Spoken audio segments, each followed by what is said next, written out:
네, 하나님 말씀 사사기 2장 7절에서 10절 말씀 읽어드리겠습니다. 백성이 여호수아의 사는 날 동안과 여호수아 뒤에 생존한 장로들 곧 여호와께서 이스라엘을 위하여 행하신 모든 큰 일을 본 자의 사는 날 동안에 여호와를 섬겼더라.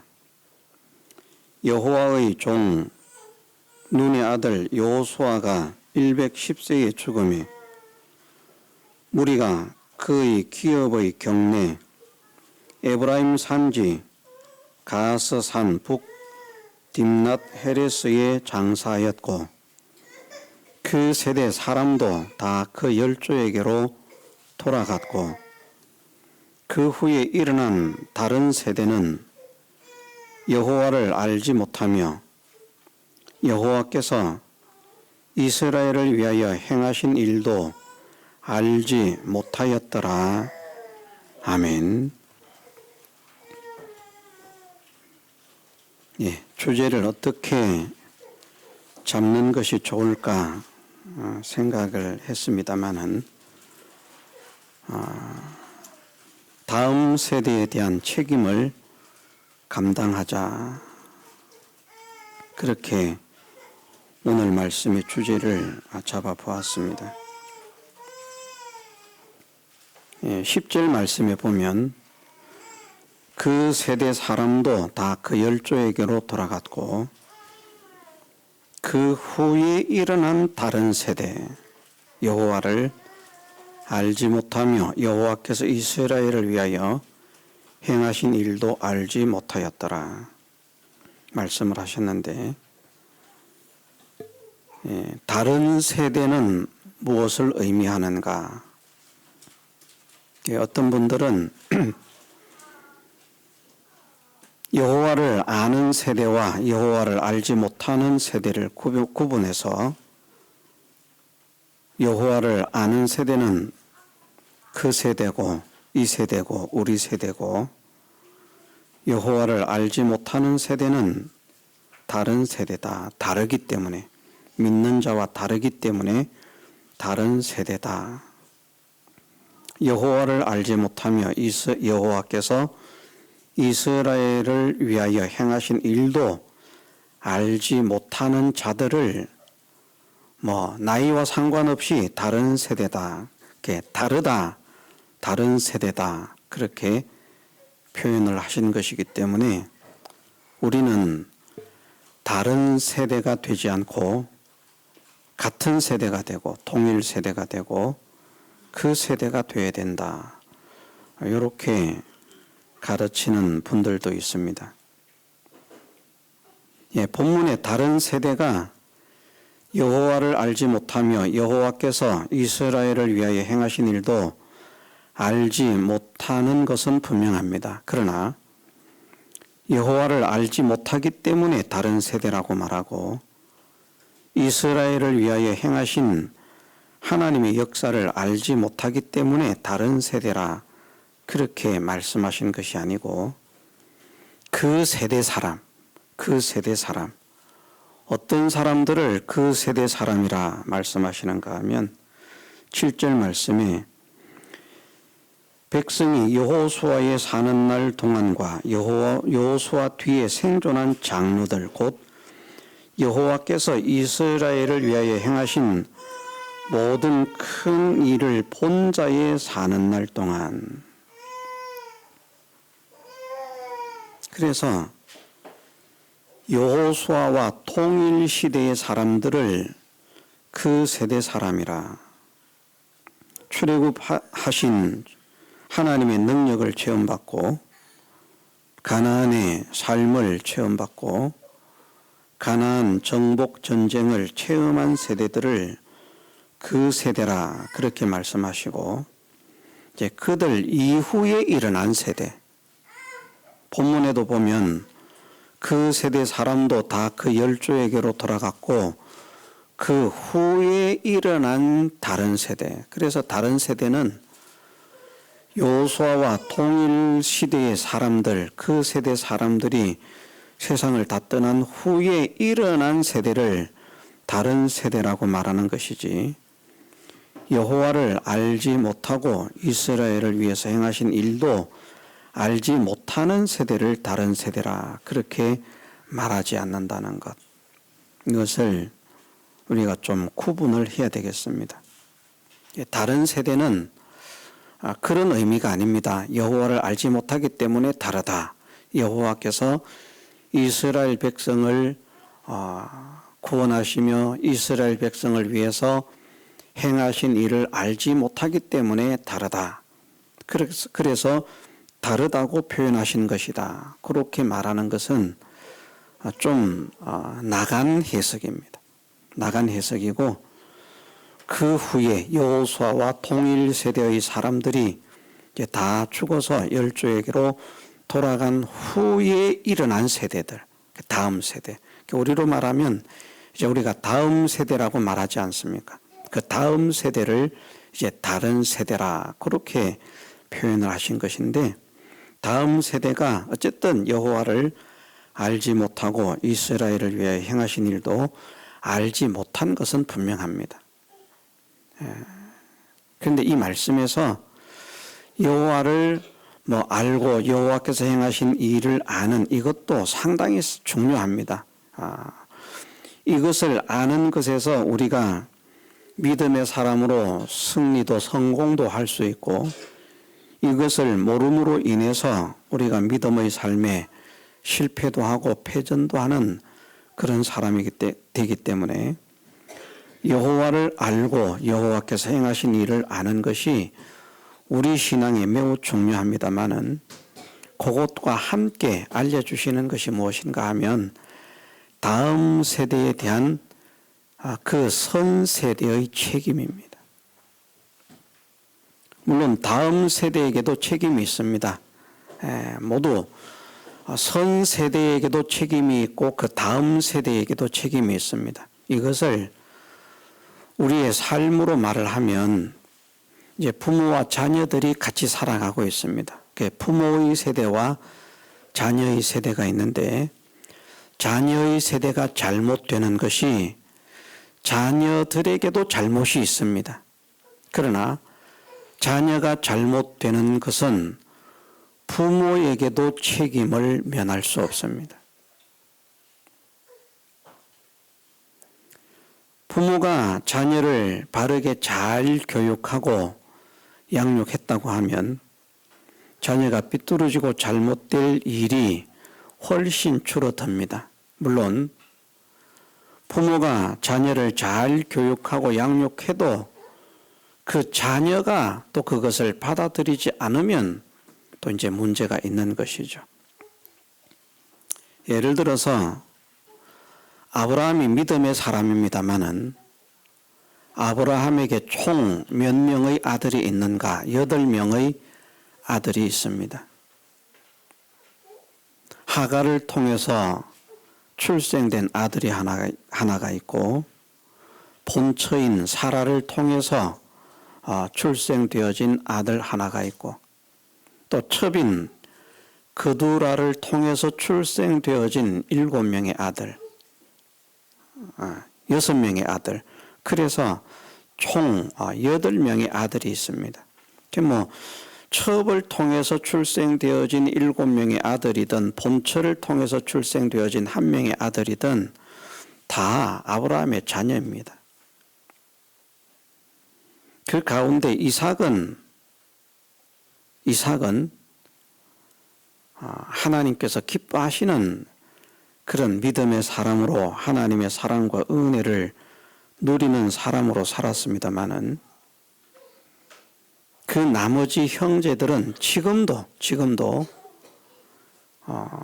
우리가 국제 정세를 조금만 아는 분들은 그 아랍권에 있는 사람들이 이스라엘과 적대적 관계에 있다는 것을 아시잖아요. 그 이스라엘 백성들은 이제 이삭의 후예라 그렇게 말할 수 있고, 좀 근처에 있는 에돔이나 이런 나라들 말고 좀 멀리 있는 뭐 사우디아라비아나 이라크나 이란이나 이런 나라들에 있는 사람들은 아브라함의 자녀들 가운데 이제 첩들의 자녀들이라 그렇게 말을 할 수 있습니다. 같은 집안의 혈투입니다. 이스라엘과 아랍권의 싸움은 같은 아브라함의 자손들의 싸움입니다. 우리가 이슬람교라 그렇게 말을 합니다마는 이슬람교 무슬림도 자신들이 아브라함의 후손이라고 하는 것을 주장합니다. 이스라엘도 아브라함의 후손이라고 하는 것을 주장합니다. 그런데 지금 이제 수천 년 세월이 지나고 서로 가장 적대적 관계를 가지고 싸우고 있는 그런 관계가 됐습니다. 아브라함이 살아서 그 모습을 본다면 얼마나 가슴 아픈 일입니까? 우리도 마찬가지죠. 우리에게 자녀들이 있는데 한 명의 자녀가 있는 것이 아니라 여러 명의 자녀가 있습니다. 그런데 그 가운데 잘된 자녀도 있고 못된 자녀도 있다고 하면 부모는 또 가슴이 아픕니다. 잘된 자녀를 생각하면 기쁘지만 못된 자녀를 생각하면 가슴이 아픈 겁니다. 잘된 자녀든 못된 자녀든 그 자녀들이 서로 우애 있게 지내고 서로 돕고 그러면 또 위로가 되는데 서로 날마다 물고 뜯고 치고받고 싸웁니다. 그러면 부모의 가슴 아픈 그런 상처가 되어지죠. 그래서 어쨌든 부모는 자기가 조금이라도 깨어있는 부모들이라고 하면 내 자녀를 바르게 교육을 해야 되겠다. 바르게 양육을 해야 되겠다. 바른 사람으로 키워야 되겠다. 이런 소원을 가지고 이제 자녀를 양육하는데 소원은 그런 소원을 가지고 있는데 양육의 방법이 잘못될 수 있습니다. 그래서 자녀가 나는 내 자녀가 바르게 자라기를 원하고 반듯하게 자라기를 원하고 잘 되기를 원하는데 나의 원함과는 달리 잘못된 길을 가는 그런 경우도 있고요.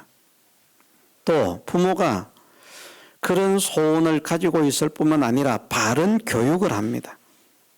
정말 올바른 교육을 하는데 자녀가 그것을 받아들이는 자녀도 있고 받아들이지 않는 자녀가 있어서 받아들여서 그 부모의 교육을 잘 받은 자녀는 이제 반듯하게 아름답게 그렇게 잘 자라는가 하면 그 교육을 거부하고 대항하고 사춘기 반항하는 그런 반항아 기질처럼 반항하면서 그렇게 튕겨나가는 자녀가 된다고 하면 결국은 바른 길을 걷지 못하는 부모가 바른 교육을 하고 바른 교훈을 했는데 그 교훈을 받았는데 그 교훈을 정말 마음으로 우리 부모님의 교육을 나는 존중한다. 우리 부모님을 나는 존경하고 사랑한다. 이 부모님의 교훈을 내가 잘 받들어야 되겠다 하는 마음을 진심으로 가지고 있다면 그 자녀가 객길로 가지 않을 것입니다. 근데 그 부모에게 교육을 받아도 그 자녀가 그 부모의 교육을 받아들이지 않으면 객길로 간다는 것이죠. 그래서 자녀가 잘못되는 것은 부모에게도 책임이 있을 수 있고 자녀에게도 책임이 있을 수 있습니다. 무슨 말인지 이해를 하시죠?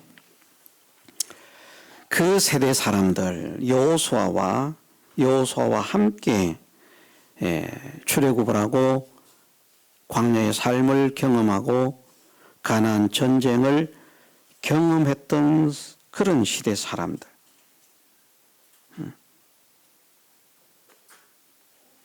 그 시대 사람들은 이제 그 세대 사람이고 그 후에 일어난 세대가 다른 세대인데 그 후에 일어난 세대가 사실은 앞에 말씀하시기를 백성이 여호수아에 사는 날 동안과 여호수아 뒤에 생존한 장로들 곧 여호와께서 이스라엘을 위하여 행하신 모든 큰 일을 본 자에 사는 날 동안에는 여호와를 섬겼더라.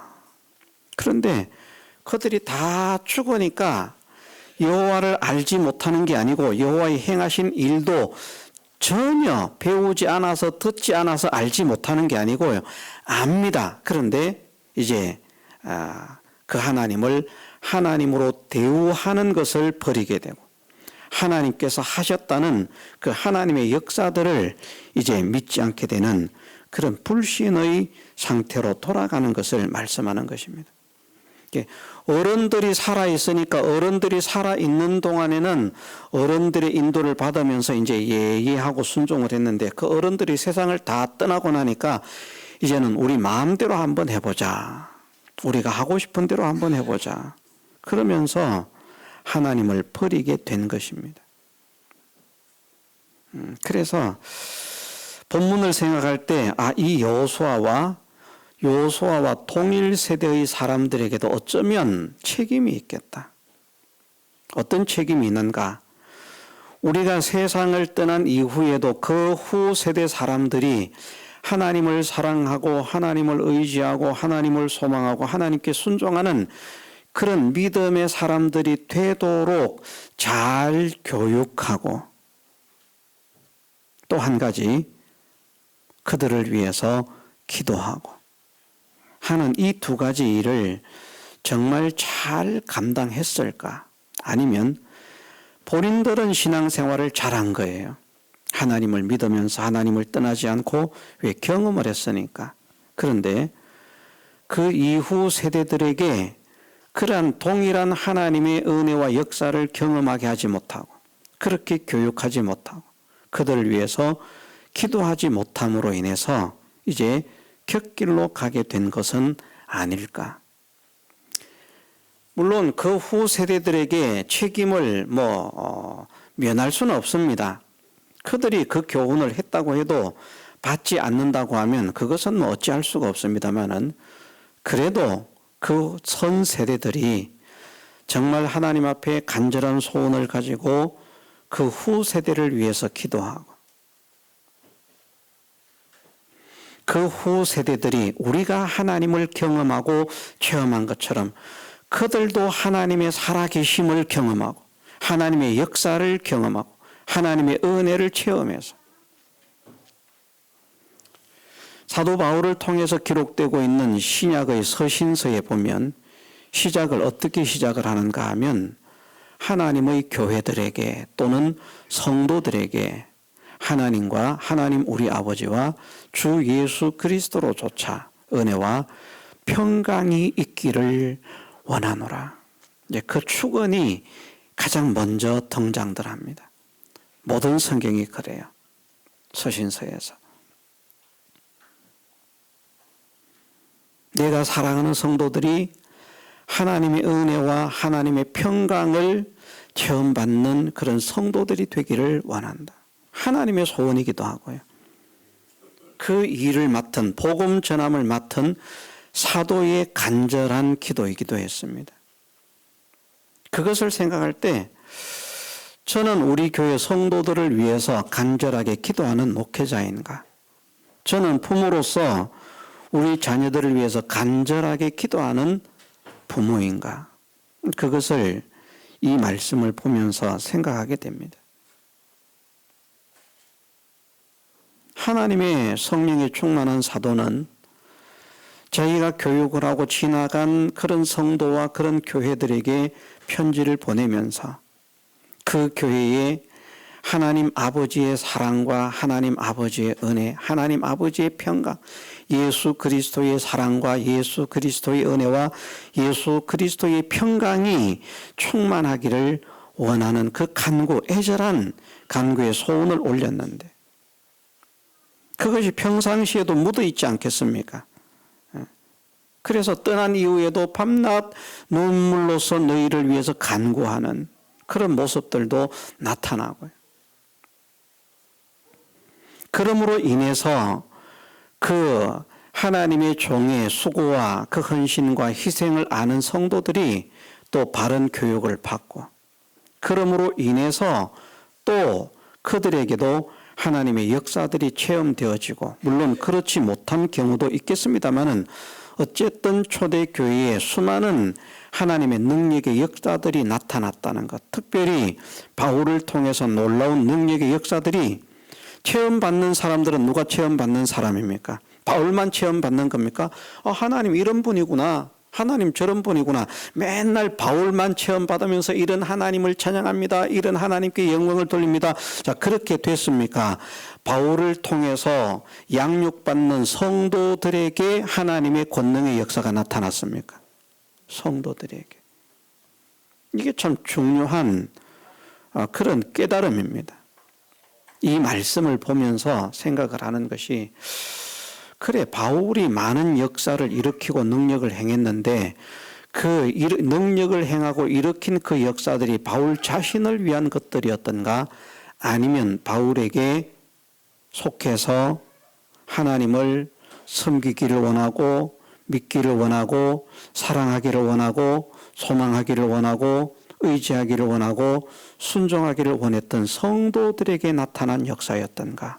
바울을 통해서 역사가 나타났는데 나타난 역사를 체험받는 사람들은 성도들이었다. 그러면 저는 나는 우리 교회 성도들이 얼마나 간절하게 애절하게 하나님의 은혜, 하나님의 사랑, 하나님의 평강 가운데 거하기를 간구하고 있는가. 생각해 보지 않을 수 없는.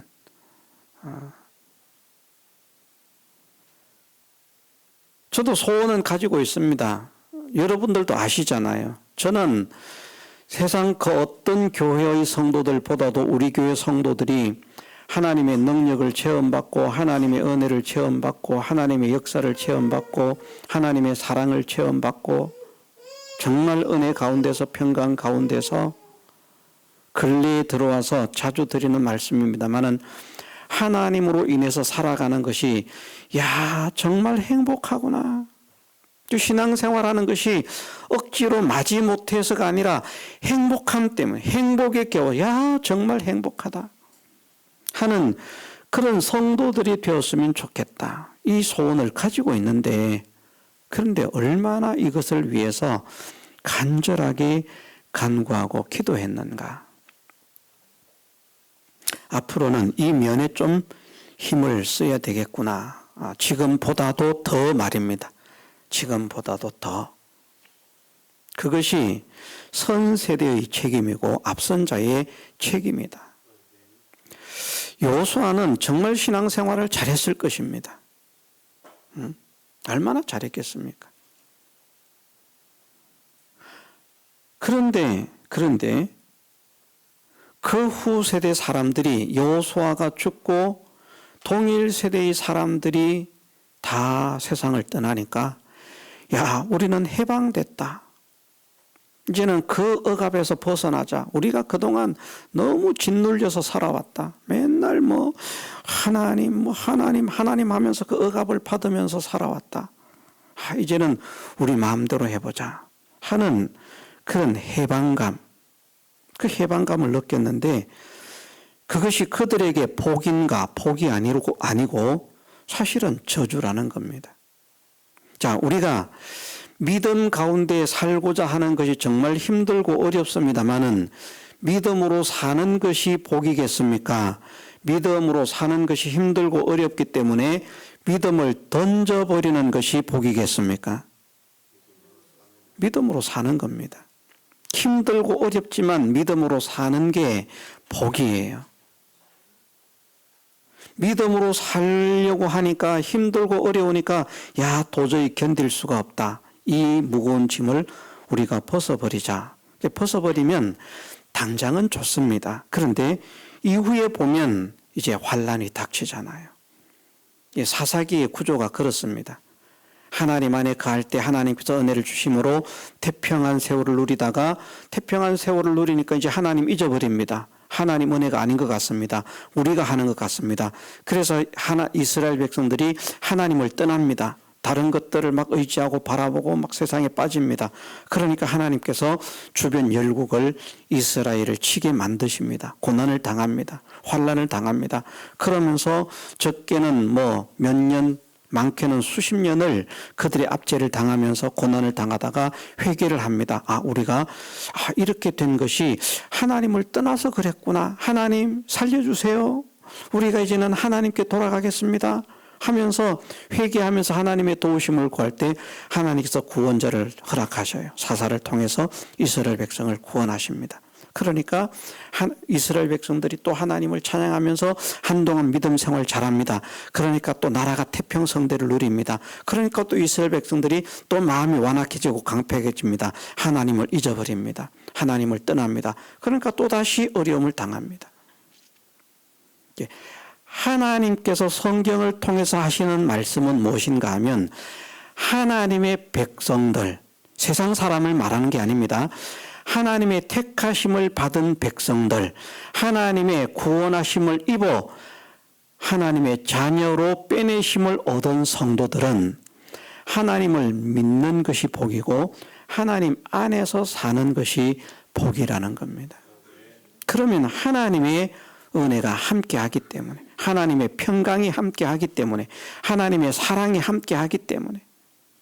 근데 하나님을 떠나면 그만 그 하나님의 사랑이 떠나게 되고 하나님의 은혜가 거두어지게 되고 하나님의 평강이 거두어져서 고난과 고통과 환난과 슬픔과 절망을 당하는 그런 어려움을 만나게 된다.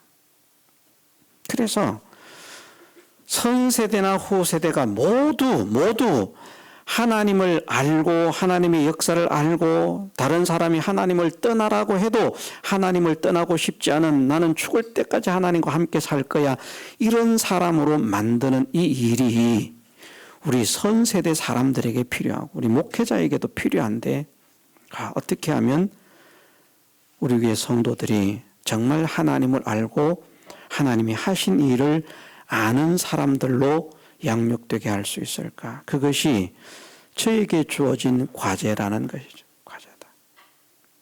어떻게 하면 우리 교회에 속해 있는 성도들이 삶 속에서 하나님의 능력을 체험받고 하나님의 은혜를 체험받고, 그게 하나님을 만나는 거거든요.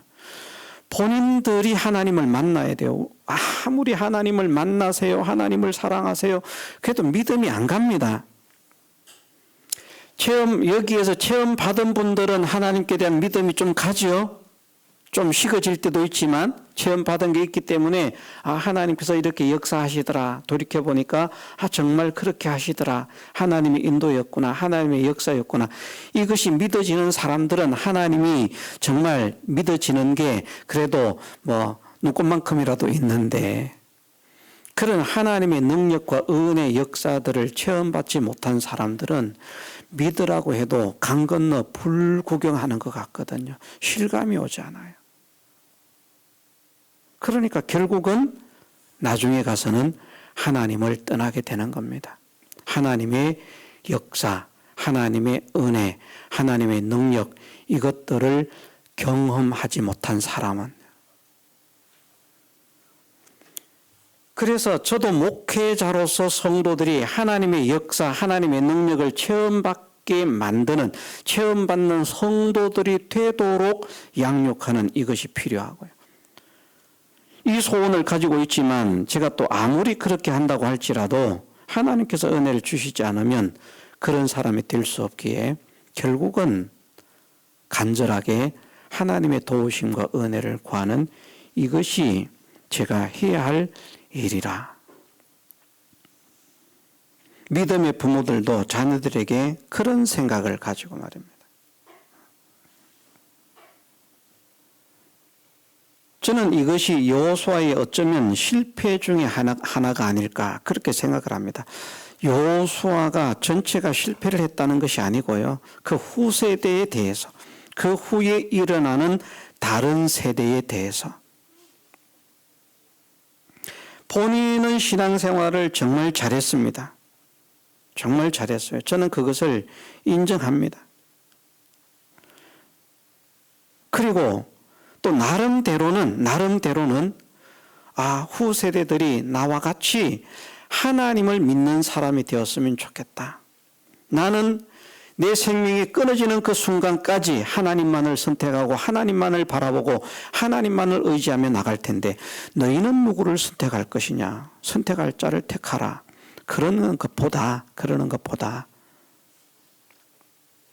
나를 통해 역사하신 하나님 간증하고 내가 체험받은 하나님을 간증해서 그들의 마음이 나의 간증으로 인해서 그 완악하고 강팍한 마음이 녹아지고 깨어지고 변화가 되도록 우리가 체험을 간증받은 사람들은 체험을 받은 사람들은 체험을 받지 못한 사람들에게 내가 받은 체험을 자꾸 하나님의 역사, 하나님의 능력, 하나님께서 이렇게 역사하신 것을 내가 체험했기 때문에 나는 이렇게 확실하게 하나님을 믿습니다. 나도 체험을 받지 못했다면 나도 하나님을 믿지 못할 사람입니다. 나도 의심이 많은 사람입니다. 그런데 하나님께서 나를 긍휼히 여기시고 나에게 이런 은혜를 베풀어 주시는 것을 내가 체험을 받았습니다. 그것을 다른 사람들에게 간증하면요, 그 간증을 받는 사람들이 마음이 변화를 받고 그렇구나, 나도 한번 그렇게 살아봐야 되겠구나, 그렇게 한번 힘을 써봐야 되겠구나, 이런 마음을 갖게 되는 게 굉장히 강하게 일어나거든요. 여러분들 그렇지 않습니까? 설교를 듣고 그렇게 살아봐야 되겠구나 하는 마음이 강합니까? 아니면 유튜브나 어떤 사람들이 와서 간증을 하면서 내가 이런 은혜를 체험받았습니다 하는 그런 간증을 받을 때 너도 저렇게 살아봐야 되겠구나 하는 게 어떤 게 더 강합니까? 보편적으로 간증이죠. 나도 내게 역사하신 하나님의 역사를 간증하면서 다른 사람들도 그 하나님의 역사를 간증할 수 있는 사람이 되게 만들어야 되는데 그러려고 하면 그들이 하나님의 역사를 체험받아야만 간증할 수 있는 겁니다. 그래서 그 후 세대들이 자신들이 직접 하나님의 살아계심을 경험하고 직접 하나님을 만나게 하고 직접 하나님의 은혜를 체험하게 하는 이 면에는 선배된 자로서 부족함이 있지 않았나. 힘쓰지 않았다는 말이 아닙니다. 부족하지 않았나. 저도 여러분들을 위해서 기도하지 않겠습니까? 그렇지 않겠습니까? 할 수만 있다면 하루에 한 번 이상은 여러분들의 각 가정을 위해서 기도하려고 그렇게 애를 쓰고 있습니다. 그러니까 하루에 한 번 한 가정들을 위해서 기도하니까 아마 그만하면 되지 않았느냐. 제가 지금 그렇게 생각을 해왔어요. 근데 이 말씀을 읽으면서 생각이 달라지는 겁니다. 이 말씀을 보면서. 하루에 한 번씩 사랑하는 성도들의 가정을 위해서 기도하지만 이것이 내가 성도들을 위해서 해야 될 책임과 의무를 다한 것이라고 할 수 있는가? 그 기도도 정말 간절하게 애절하게 그 성령에 충만했던 바울 사도처럼 말입니다. 생각하면 눈물이 나고 생각을 해보니까 물론 어려움을 당했을 때 제가 가슴 아픔이 있고 눈물이 날 때도 있고 또 어떤 분들은 저와 대화를 할 때도 그런 걸 느낄 때가 있을 거예요. 대화를 하다가 보면 제 눈에서 눈물이 약간 맺히는 그런 것들도 있고 저도 상당히 감성적인 사람이거든요. 그런 게 있지만 바울처럼 말입니다. 앉아서 그 성도를 생각하니까 가슴이 아프고 그 성도를 생각하니까 눈물이 나고 그 성도를 생각하니까 안타깝고 그런 안타까움을 가지고 있는가. 우리가 부모들이 보면 자기 자녀들이 막 아프고 멀리 있는데 내가 지금 가보지도 못하는데 거기에서 엄마 내가 아파 죽겠어요. 아버지 제가 아파서 죽겠어요. 이러면은 마음이 아프지 않겠습니까? 그만큼 사랑하는가? 그만큼 아끼는가? 그만큼 위하는가? 그만큼 생각하는가? 말은 성도들을 사랑한다, 위한다, 아낀다 말을 하지만 정말 사랑하는 자녀를 사랑하는 것만큼 애절하게 간절하게 그렇게 위하고 있는가? 그것을 생각해 보지 않을 수 없더라는 겁니다. 왜? 딱 떠나고 나니까 있을 때는 우리 자녀들도 그럴 수 있습니다. 아버지가 있으니까 아버지 예 알겠습니다. 이렇게 순종하고 저렇게 순종하는데 제가 세상을 딱 떠나요. 이제 우리 아버지 세상 떠났으니까 이제 우리는 자유야. 그러지 않으리라고 제가 어떻게 보장을 하겠습니까? 아버지가 있으니까 억지로 마지못해 순종하는 거예요. 할 수 없이. 어떤 자녀들은 기쁨으로도 하지만 아버지가 원하시니까 시키니까 그래도 내가 아버지를 존경하니까 살아 계실 때만큼은 내가 떠나지 않아야 되겠다. 하고 있는데 우리 아버지만 빨리 세상 떠나봐라. 그럼 내가 이제 내 마음대로 할 거야. 내 자유로 할 거야. 이런 자녀들이 없다고 어떻게 단정을 할 수 있겠습니까? 근데 제가 살아있을 때 우리의 자녀들이 다 신앙 가운데 거했다고 할지라도 제가 세상을 떠난 이후에 이 자녀들 가운데 세상으로 나가는 하나님을 버리는 자녀가 있다고 하면 그것에 대한 저의 책임을 제가 나는 책임이 없다고 말할 수 있을까?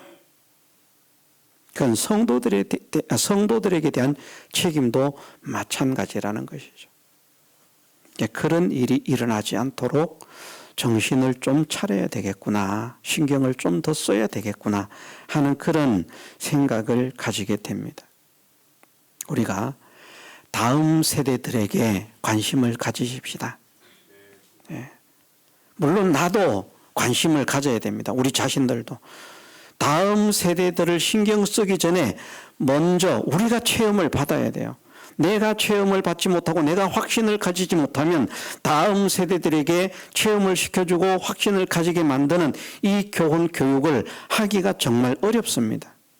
그런데 내가 먼저 체험을 받고 내가 확신을 가지게 되면 내가 체험을 받아보니까 하나님이 살아계시더라. 내가 이전에는 믿지 못했는데 정말 내가 하나님을 만나니까 하나님이 얼마나 능력이 있으신 분인지, 하나님이 얼마나 나를 사랑하시는 분인지, 하나님이 얼마나 나를 좋아하시는 분인지, 하나님이 얼마나 은혜로운 분인지, 하나님 안에 있는 것이 얼마나 복된 것인지 내가 체험을 받아보니까 알겠더라. 너도 그랬으면 좋겠다. 저도 체험을 받은 사람이지만 자녀들을 믿음으로 살라고 나름대로는 교훈하면서 제가 우리 자녀들에게 그렇게는 교육을 하지 못했다. 물론 하나님의 역사를 말합니다. 하나님께서 이런 하나님이셨다 생각을 해봐라. 이게 정말 하나님의 능력 아니냐. 그런데 이것이 얼마나 복되고 아름답고 즐겁고 감사하고 기쁘고 행복한 일인가. 그 자녀들이 그 기쁨을 느끼도록 나도 저런 하나님의 역사를 체험받았으면 좋겠다.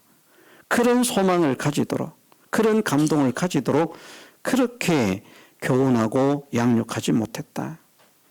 성도들에게도 마찬가지다. 그래서 이 말씀을 전하면서, 이 말씀을 준비하고 이 말씀을 전하면서 목회자로서 하나님께서 세워주셨지만 여러분들에게 하나님의 사랑과 하나님의 은혜를 제대로 느끼도록 전달하지 못함에 죄송함을 느낍니다. 하나님 앞에 회개를 하지 않을 수 없습니다. 저를 위해서도 기도해 주시고요. 더 아름다운 믿음의 걸음을 걸으면서 우리가 그 믿음을 따라서 뒤를 따라가기에 부족함이 없는 그런 믿음의 선지자가 되게 하시고 하나님께서 역사를 하셔서 어쨌든 우리 성도들을 자기의 가장 사랑하는 자녀만큼 진배 없이 동일하게 사랑하고 위하고 아끼며 위해서 기도하는 그런 목회자가 되게 하옵소서. 좀 기도를 해주시면 좋겠습니다. 후 세대를 위해서 부모가 기도해야 하는 것처럼, 성도를 위해서 목회자가 기도해야 하는 것처럼 부탁을 하지 않습니까? 너희가 우리를 위해서 기도해 주기를 부탁한다. 바울이 성도들을 위해서 기도하지만 성도들이 바울을 위해서 기도해 줄 것을 부탁을 하거든요. 그래서 서로 위해서 기도하는 관계, 서로 위해서 기도하는 관계, 서로 사랑하는 관계, 서로 아껴주는 관계, 서로 위하는 관계, 이런 관계가 우리 교회에서 이루어지기를 주님의 이름으로 축원합니다. 그래서 전 세대도 하나님을 알고 이웃 세대도 하나님을 알고 우리 모두가 하나님을 알고, 무슨 말이라고요? 하나님을 안다는 거, 하나님을 각자가 다 살아계신 하나님을 만나는 거. 야, 이전에는 믿지 못했는데 하나님이 정말 살아계시는구나. 하나님을 떠나면 안 되겠구나. 하나님을 버리면 안 되겠구나. 그리고 하나님의 역사를 체험받습니다. 그 살아계신 증거들. 체험을 받으면, 그 체험을 받으면 받을수록 그 마음에는 확신과 기쁨과 즐거움이 있는 겁니다. 더 큰 소망이 생겨지는 겁니다. 행복해지는 겁니다. 체험을 받지 못한 성도들은 신앙생활하는 것이 힘듭니다. 어렵습니다. 지겹습니다. 우리 교회 모든 성도들이 하나님을 만나게 되시기를 주님의 이름으로 축원합니다. 하나님의 역사를 체험받게 되시기를 주님의 이름으로 축원합니다. 그래서 하나님을 알고 하나님께서 나를 위해서 행하신 일이 이런 일이구나 하는 것을 아는, 여기에서 아는 것은 지식적인 알미 아닙니다. 정말 그것을 느끼고 깨닫고 그렇게 대우하는, 하나님이 정말 나를 사랑하시는구나. 그래, 나를 사랑하시는 하나님으로 인정하고 대우를 하고, 나를 위해서 역사하신 수고하신 하나님으로 느끼고 인정하고 대우를 하는 그런 사람이 되어지도록까지 우리의 남은 생애가 점점 더 하나님 안에서 바르게 견고하게 자라가는 우리 모두가 되게 해주시기를 주님의 이름으로 축원합니다.